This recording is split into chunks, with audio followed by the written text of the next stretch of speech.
Assalamualaikum warahmatullahi wabarakatuh.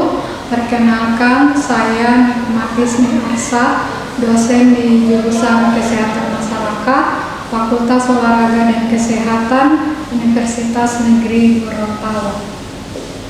Pada kesempatan kali ini, saya akan menjelaskan tentang mata kuliah yang saya ampuh, yaitu mata kuliah epidemiologi penyakit menular. Mata kuliah epidemiologi penyakit menular merupakan mata kuliah prodi di semester 4 dengan bobot 2 SKS. Untuk capaian pembelajaran prodi ada dua. Yang CPL pertama, memiliki penguasaan dasar prinsip ilmu kesehatan masyarakat pada tingkat sintesis yang menjadi instrumen dan substansi dalam meningkatkan kesehatan masyarakat setinggi-tingginya, mencakup ilmu yang berkaitan dengan epidemiologi, biostatistik dan kependudukan, administrasi manajemen dan kebijakan kesehatan, serta ilmu sosial dan perilaku, kesehatan lingkungan, keselamatan dan kesehatan kerja, ilmu gizi dan kesehatan reproduksi, dengan mempertimbangkan fungsi kesehatan masyarakat yang esensial. Kemudian CPL yang kelima, mampu menerapkan kebijakan, prinsip-prinsip perencanaan kesehatan dan pengelolaan sumber dana atau daya bidang kesehatan masyarakat pada kegiatan tingkat primer dengan pendekatan interdisiplin kesehatan. Kemudian capaian mata kuliah ada dua. CPMK yang pertama, mampu memahami dan menjelaskan prinsip-prinsip epidemiologi penyakit menular, termasuk distribusi, determinan, dan dinamika transmisi penyakit menular utama, serta kaitannya dengan pengelolaan kesehatan masyarakat. Yang kedua, mampu merancang dan menerapkan strategi pencegahan dan penanggulangan penyakit menular, serta melakukan komunikasi efektif untuk meningkatkan kesadaran masyarakat dan mendukung kebijakan kesehatan berbasis bukti. Capaian mata kuliah yang pertama, mampu menjelaskan pengertian epidemiologi penyakit menular. Yang kedua, mampu menjelaskan pengertian dan istilah-istilah penyakit menular. Yang ketiga, mampu menjelaskan karakteristik penyakit menular. Yang keempat, mampu menjelaskan mekanisme penularan penyakit. Yang kelima, mampu menjelaskan tahapan atau periodisasi riwayat alamiah dan jenis-jenis faktor risiko penyakit menular. Yang keenam, mampu menjelaskan manifestasi klinik penyakit secara umum. Yang ketujuh, mampu menilai faktor risiko spesifik untuk berbagai penyakit menular utama seperti TB, malaria, HIV/AIDS, dan DBD. Yang kedelapan, mampu menjelaskan faktor risiko pejangan host atau bibit penyakit agen dan lingkungan environment penyakit menular. CPMK yang ke-9, mahasiswa mampu merancang intervensi berbasis masyarakat untuk mencegah penularan penyakit. Kemudian yang ke-10, mahasiswa mampu mengembangkan strategi promosi kesehatan yang efektif untuk meningkatkan kesadaran masyarakat tentang pencegahan penyakit menular. Yang ke-11, mahasiswa mampu mengevaluasi kebijakan kesehatan berbasis bukti dalam penanggulangan penyakit menular. Yang ke-12, mahasiswa mampu menggunakan komunikasi yang tepat dalam menyampaikan risiko penyakit menular kepada masyarakat dan pemangku kepentingan. Kemudian yang ke-13, mahasiswa mampu mengaplikasikan prinsip manajemen risiko dalam pengendalian penyakit menular di tingkat populasi. Dan yang terakhir, mahasiswa mampu mengevaluasi efektivitas program pencegahan dan pengendalian penyakit menular dengan indikator epidemiologi yang relevan. Adapun sistem penilaian dilihat dari 4 item. Yang pertama partisipasi sebesar 10%, tugas sebesar 20%, UTS 30%, dan UAS 40%. Adapun pembagian untuk penilaian tugas, ada tugas diskusi kelompok, kemudian ada rubrik penilaian penugasan kognitif, kemudian ada penilaian tugas case method, dan yang terakhir dari kuis. Sekian dan terima kasih. Berikut ini saya akan memutarkan video pembelajaran mata kuliah epidemiologi penyakit menular. Selamat menyaksikan. Assalamualaikum warahmatullahi wabarakatuh. Waalaikumsalam warahmatullahi wabarakatuh. Semangat semua ya. Iya. Oke, kali ini kita akan belajar tentang manifestasi klinik penyakit secara umum. Hari ini adalah pertemuan ke-6 dari 16 pertemuan. Jadi saya pertemuan dan hari ini adalah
menjelaskan tentang kasus tersebut. Jadi, kasus yang pertama, seorang anak laki-laki 10 tahun mengalami demam tinggi, nyeri otot, bintik merah di kulit, dan riwayat tinggal di daerah medis DBD. Ini untuk kelompok 1 ya. Kemudian kasus yang kedua untuk kelompok 2, seorang ibu rumah tangga 35 tahun datang dengan batuk berdahak lebih dari 2 minggu, berat badan menurun dan berkeringat. Ini untuk kelompok 2. Contoh kasus yang ketiga itu untuk kelompok 3 ya. Seorang petani mengalami demam, sakit kepala, dan gangguan pencernaan setelah kontak dengan air sawah. Ya, jadi ini contoh kasus pertama, kedua, dan ketiga. Nah, untuk perintah tugasnya, jadi yang pertama, identifikasi penyakit yang dialami pasien. Kemudian yang kedua, jelaskan manifestasi klinik yang muncul, gejala dan tanda umum serta terusnya. Kemudian yang ketiga, fase patogenesis, di mana fase itu mulai muncul. Jadi gejalanya mulai muncul kapan? Kemudian di fase apa? Kemudian hubungkan manifestasi klinik dengan mekanisme penularan dan penyakit tersebut. Jadi ini masing-masing dengan contoh kasus yang tadi. Oke, saya nanti sebentar saya kasih waktu 10 menit. Nanti masing-masing perwakilan dari kelompoknya membacakan hasil diskusi. Ya, oke, saya berikan waktu 10 menit dari sekarang.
dan riwayat tinggal di endemis DBD.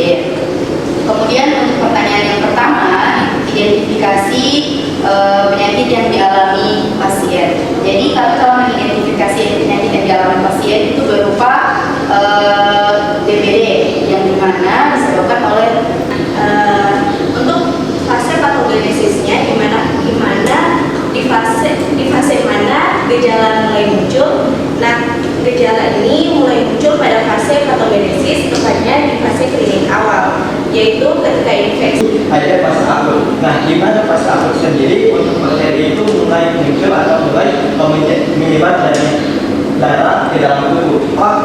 Penyakit yang telah didapatkan dari air sawah tersebut.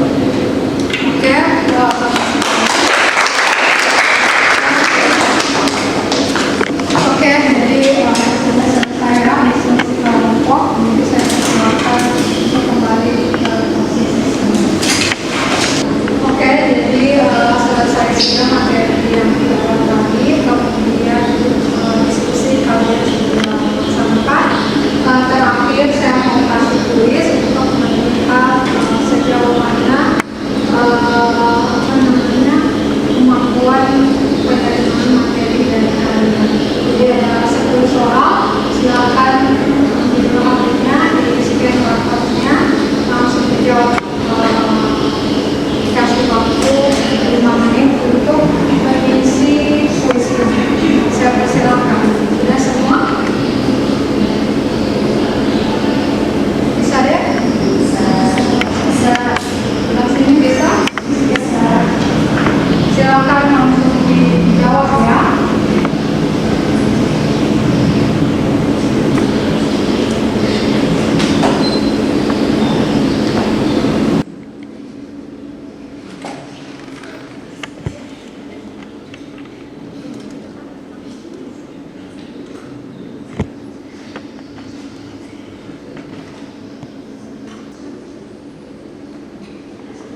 jadi selesai semua materi kali ini.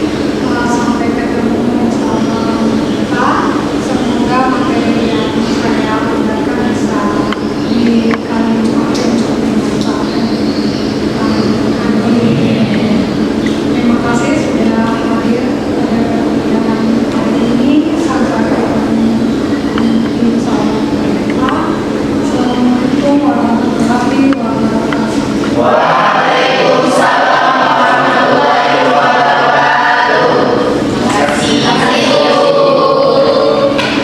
Demikianlah penjelasan mata kuliah yang saya aku, mata kuliah epidemiologi penyakit menular. Semoga video pembelajaran ini memberikan manfaat. Terima kasih. Assalamualaikum warahmatullahi wabarakatuh.